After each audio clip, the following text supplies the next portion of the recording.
Oke, di sini ada soal tentang kelompok sosial. Teman-teman bisa coba silahkan pause dulu videonya untuk mengerjakan soal ini atau menjawab soal ini. Silahkan. Oke, kita akan bahas soal ini menggunakan tips yang ada di sini. Ya, yang pertama, baca pertanyaannya. Gitu. Pertanyaannya di sini, di bawah. Yang tergolong bentuk kelompok sosial Gemeinschaft ditunjukkan oleh nomor berapa nih? Oke, nih kita review lagi. Jadi bentuk-bentuk kelompok sosial itu teman-teman ada banyak. Ya, ada banyak. Salah satunya menurut Pak ini. Ada Bapak namanya ini nih. Pak Tonis ya. Nah, dia itu menyebutkan bahwa ada dua bentuk kelompok sosial, yaitu paguyuban. Nah, dia ingat nggak nih? Sama patembayan. Oke. Nah, kalau Gemeinschaft ini masuk yang mana berarti? Yang paguyuban atau yang patembayan? Oke, diingat-ingat ya. Gemeinschaft. Ada kata game. Gitu. Mesti kalau ingat-ingat kayak gini. Gemeinschaft tuh game. Game itu permainan. Berarti kalau permainan tuh asik gitu ya. Kemudian kayak itu suka di situ. Maka Gemeinschaft itu sama dengan paguyuban. Ya, ini sama dengan, maaf, Gemeinschaft. Ya. Nah, kalau patembayan sama dengan apa?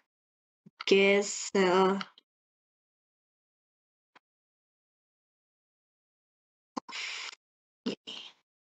Oke. Yang paguyuban atau yang Gemeinschaft itu berarti tipe kelompoknya itu biasanya terbentuk karena ikatan darah. Nah, bisa juga karena kita tinggal di suatu wilayah dalam jangka waktu yang lama. Jadi antara orang-orang itu bisa akrab banget karena kita tinggal lama nih di situ. Kemudian satu lagi yang juga sering masuk dalam kategori paguyuban adalah karena kelompok itu punya satu interest. Ya, satu kesukaan yang sama. Sehingga kita itu bergabung ke kelompok itu emang karena kita suka nih sama apa yang ada di kelompok itu. Bukan karena terpaksa, bukan karena kayak, ya mau nggak mau harus gabung, enggak. Tapi karena emang ada yang kita suka di kelompok itu. Ya. Nah, kemudian kalau patembayan berarti kebalikannya ya. Ini biasanya lebih cenderung bersifat formal, kemudian hubungan antara anggotanya itu tidak terlalu personal ya. Gitu. Jadi hubungannya sebatas hubungan kerja aja. Nah, ini yang patembayan. Kemudian kalau dari penjelasan ini kira-kira mana nih nomor 1 sampai 5 yang merupakan paguyuban atau Gemeinschaft tadi ya. Ini tips yang kedua sekarang. Perhatikan setiap nomor. Cari yang paling cocok. Nomor 1, Ikatan Advokat Indonesia. Oke, berarti ini diikat oleh profesi sehingga sifatnya cenderung tidak personal ya, teman-teman. Berarti patembayan. Ini bukan Gemeinschaft. Oke, 1 bukan. Keluarga. Nah, keluarga besar Bani Hashim. Ada ikatan darah nih di situ. Berarti dia Gemeinschaft. Ya. Ikatan Guru Indonesia ini sama dengan yang nomor 1 tadi. Ikatan profesi ya, berarti bukan. Kemudian rukun warga. Nah, ini kita tinggal lama di situ, ya kan, dekat sama warga-warga di sekitar kita, berarti ini masuknya. Kesamaan wilayah. Itu bisa masuk dalam Gemeinschaft. Nah, kemudian paguyuban sepeda kuno. Nah, ini udah jelas ini ada kata paguyubannya, berarti betul, ya. Maka dari itu untuk soal yang ini, jawaban yang paling pas adalah nomor 1. Maaf, nomor 2, 4, dan 5. Berarti yang ini, yang D. Gitu ya. Oke, di sini ada soal yang kedua. Silakan teman-teman bisa pause dulu videonya jika ingin mencoba mengerjakan secara mandiri. Ya, silakan. Oke, kita akan bahas soal ini menggunakan tips yang ada di sini. ya. Yang pertama, tentukan benar atau salah dari pernyataan pertama. Dalam stratifikasi sosial yang bersifat terbuka, sering terjadi perpindahan anggota masyarakat dari kelas sosial tertentu ke kelas sosial lain yang lebih rendah posisinya. Oke. Nah, kita ingat-ingat dulu nih tentang stratifikasi. Ya. Stratifikasi itu berarti strata. Kalau diilustrasikan ini bentuknya itu tangga ya, teman-teman. Kayak gini. Jadi, kalau tangga, namanya juga tangga. Ada yang lebih rendah, ada yang lebih tinggi.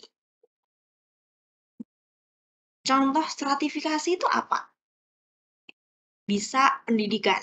Ada yang ini SD, SMP, ya, SMA, S1, dan seterusnya sampai profesor dan lain-lain.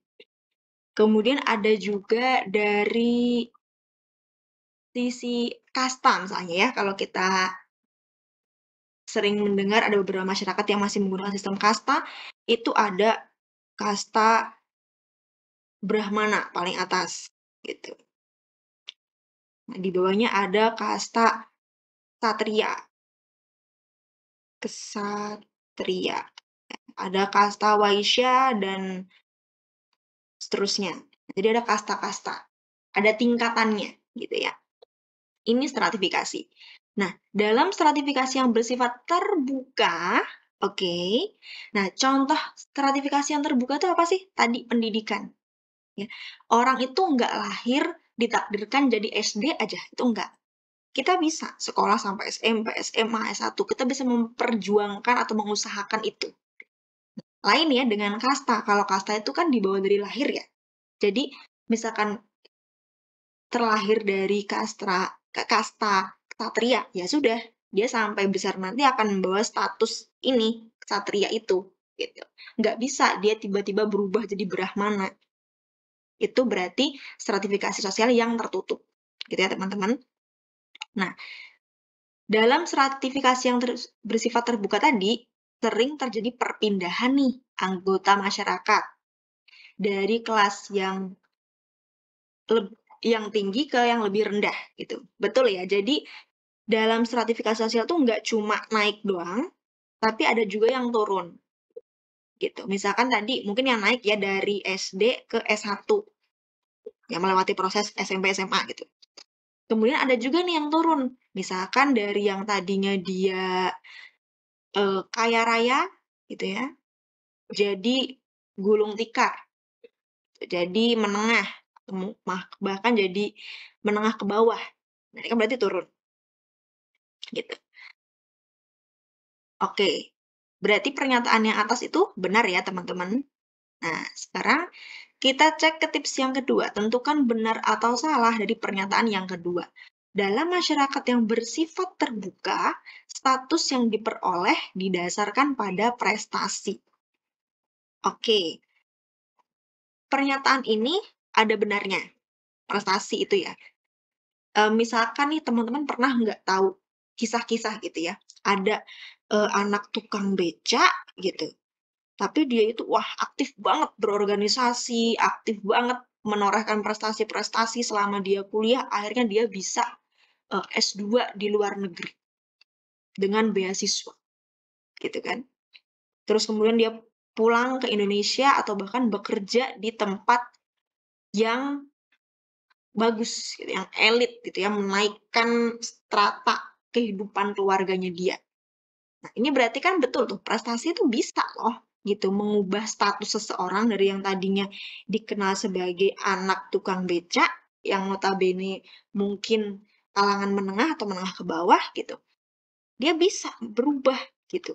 Jadi orang yang secara ekonomi lebih mapan. Nah, berarti pernyataan yang kedua juga benar. Gitu ya. Nah, apakah pernyataan atas dan bawah ini saling berhubungan? Nah, kita ke tips yang ketiga, baca secara keseluruhan. Dalam stratifikasi sosial yang bersifat terbuka, sering terjadi perpindahan anggota masyarakat dari kelas sosial tertentu ke kelas sosial lain yang lebih rendah posisinya. Sebab Dalam masyarakat yang bersifat terbuka, status yang diperoleh didasarkan pada prestasi. Oke, jadi, di sini mungkin agak hampir sama ya, karena tadi pembahasannya prestasi, kemudian dicontohkan juga dengan yang atas kan dicontohkan juga dengan ini, pendidikan.